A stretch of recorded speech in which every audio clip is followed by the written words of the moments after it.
Start off at Spennymoor, that was a great result because that is a tough place to go.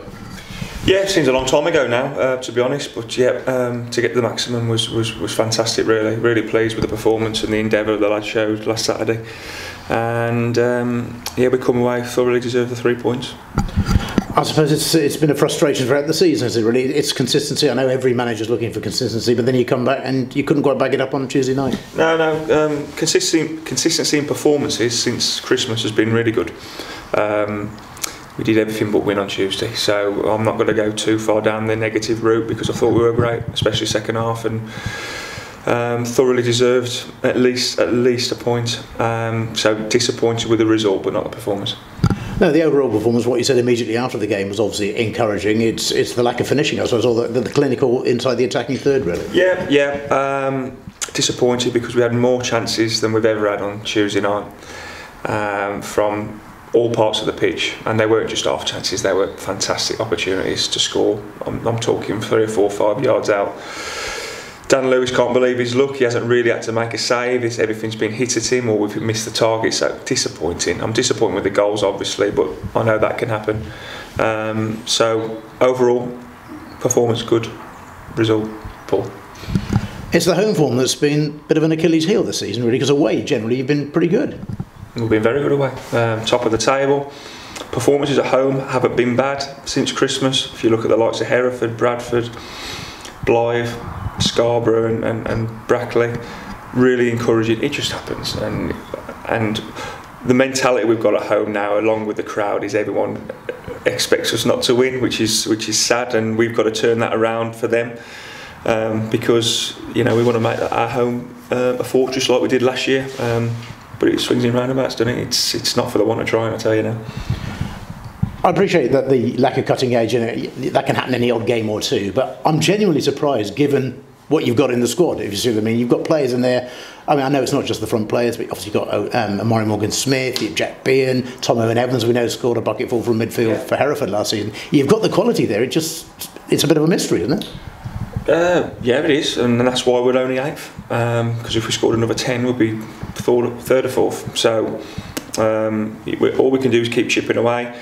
We've scored a few lately, so I'm not going to go too negative. But overall, yeah, the stats don't lie, and it's still low. I think we're 1 per game, which is it's not going to get you where you want to be. And if our defensive record wasn't as good, we wouldn't be where we are now. So listen, we defend as a team, we attack as a team, and we just need to finish off those chances we're creating at the moment going into the last 40 games of the season.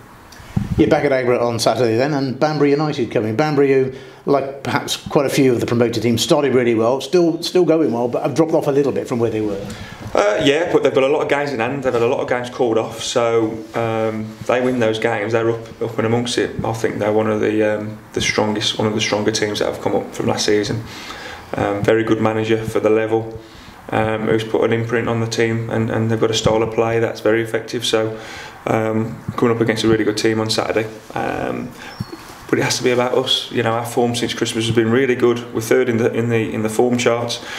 Couple of defeats on the way that we're really disappointed about, but there's really encouraging signs, and if we can keep this trajectory going on the upward spiral, we'll be okay.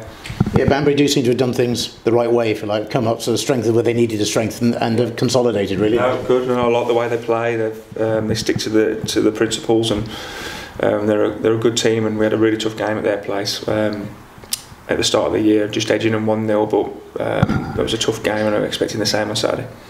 Just a matter of interest, the league as a whole this season, what have you made of it? The overall standard seems to be almost anybody can beat anybody. There's 1 or 2 perhaps at the bottom who are struggling, but aside from that, nobody's got away at the top really. It's pretty tight throughout. Yeah. I think consistently inconsistent, that's what it is this season. Anyone can beat anyone, there's no gimmies.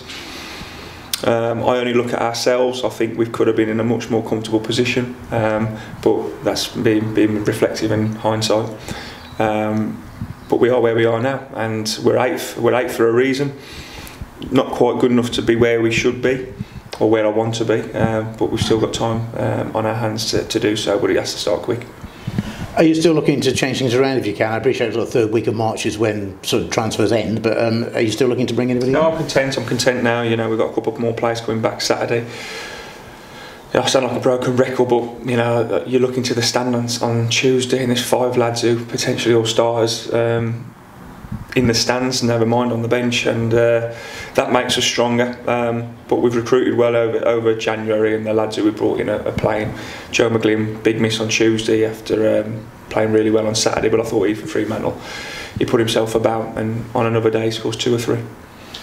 So you mentioned 1 or 2 coming back. Who's likely to be back in the frame then? Alex Penny and Knight Percival are fit, and Caleb Richards should be nearly there. Touch and go for Saturday. They're all defenders, so I can't play any of them up front. But yeah, those are 3 that are back. Joe Leesley's, you know, still 4, 5, 6 weeks away. But yeah, it's healthy signs. That's good, because you've got a run of games now coming. Well, you're in the midst of a tough run of games, aren't you? Really? Yeah, we are, and you know, everyone's got to remember we've still got a lot of lone players, and all can get called back at any minute. Do you know what I mean? And we have to be wary of that. So we need the squad now. I think we've looked strong and fit of the last couple of weeks, and we've got good points returned since Christmas. But we need to kick on again. You didn't pick up any additional injuries the other night, did you? Just knocks and bruises. Our only concern is Joe McGlynn. He's gone back to Burnley today for an assessment. What's the problem there? Just hip flexor. He's been managing it for the last month, and with him starting on Saturday, long trip, you know, it all ties in. So he's not feeling too good at the moment, which is a bit of a negative really, because I thought he was excellent.